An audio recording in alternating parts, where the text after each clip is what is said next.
കൂത്താട്ടുകുളം തട്ടിക്കൊണ്ടുപോകലിൽ CPIM-നെതിരെ വീണ്ടും ഗുരുതര ആരോപണവുമായി കൗൺസിലർ കലാരാജു. ഏരിയ കമ്മിറ്റി ഓഫീസിൽ വെച്ച് കത്തി ചൂണ്ടി ഭീഷണിപ്പെടുത്തിയാണ് വീഡിയോ ചിത്രീകരിച്ചതെന്ന് വെളിപ്പെടുത്തൽ. ഇനി പാർട്ടിക്കൊപ്പമില്ലെന്നും കലാരാജു പറയുന്നു.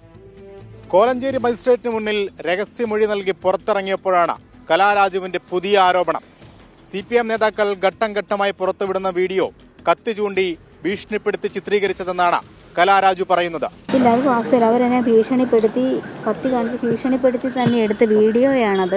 മക്കൾ പുറത്തുണ്ട്, അവർ ഞങ്ങളുടെ കസ്റ്റഡിയിലാണ്, അവരെ കൊന്നു കളയുമെന്ന് പറഞ്ഞ് എടുത്ത വീഡിയോയാണത്. എനിക്കറിയാമായിരുന്നു അവരത് ചെയ്യുമെന്ന് എനിക്കറിയായിരുന്നു. CPIM ഭരിക്കുന്ന കൂത്താട്ടുകുളം സഹകരണ ബാങ്കിലെ ലോണുമായി ബന്ധപ്പെട്ട പ്രശ്നങ്ങൾ പരിഹരിക്കാമെന്ന കോൺഗ്രസ് വാഗ്ദാനത്തിന്റെ പുറത്താണ് കലാരാജു പാർട്ടിയെ ചതിച്ചതെന്നാണ് CPIM-ന്റെ വാദം. ഇത് സാധൂകരിക്കുന്ന ദൃശ്യങ്ങളാണ് ഇന്ന് പാർട്ടി പുറത്തുവിട്ടത്. ചേച്ചി, ഇന്നൊരു അവിശ്വാസ പ്രമേയത്തിന്റെ പേരിൽ ഒരാൾ അവർക്ക് വേണം, അതിനു വേണ്ടിയിട്ട് മാത്രം ചേച്ചി പ്രവർത്തിക്കില്ല. അല്ലാണ്ട് ചേച്ചിയോട് ആത്മാർത്ഥതയോ എനിക്ക് ചേച്ചിയെ ഒന്നുമല്ല. 2 ദിവസത്തിന് ശേഷം CPM ജില്ലാ സമ്മേളനം നടക്കാനിരിക്കെ പുതിയ ആരോപണങ്ങൾ പാർട്ടിക്ക് തലവേദനയാകും. ഇതുവരെ സംരക്ഷണം നൽകാത്ത പാർട്ടിക്കൊപ്പം ഇനി തുടരാനാകില്ലെന്നും കലാരാജു വ്യക്തമാക്കി. കോൺഗ്രസിനൊപ്പം ചേരണോ വേണ്ടയോ എന്നത് പിന്നീട് തീരുമാനിക്കുമെന്നും കലാരാജു.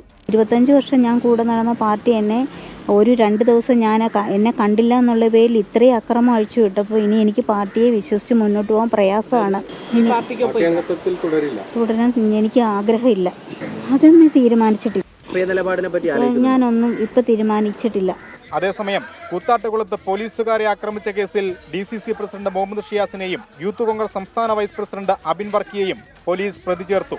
ജാമ്യമില്ലാ വകുപ്പ് പ്രകാരമാണ് കേസ്. കൂത്താട്ടുകുളം നഗരസഭയിലെ അവിശ്വാസവുമായി ബന്ധപ്പെട്ടുണ്ടായ പ്രശ്നങ്ങൾ സംസ്ഥാന രാഷ്ട്രീയത്തിൽ തന്നെ വലിയ കോളിളക്കമാണ് ഉണ്ടാക്കുന്നത്. പാർട്ടിക്കെതിരായ ആരോപണങ്ങളെ ശക്തമായി ചെറുക്കാനാണ് CPIM-ന്റെയും തീരുമാനം. കൊച്ചിയിൽ നിന്ന് അശ്വിൻ പാലാഴി, 24.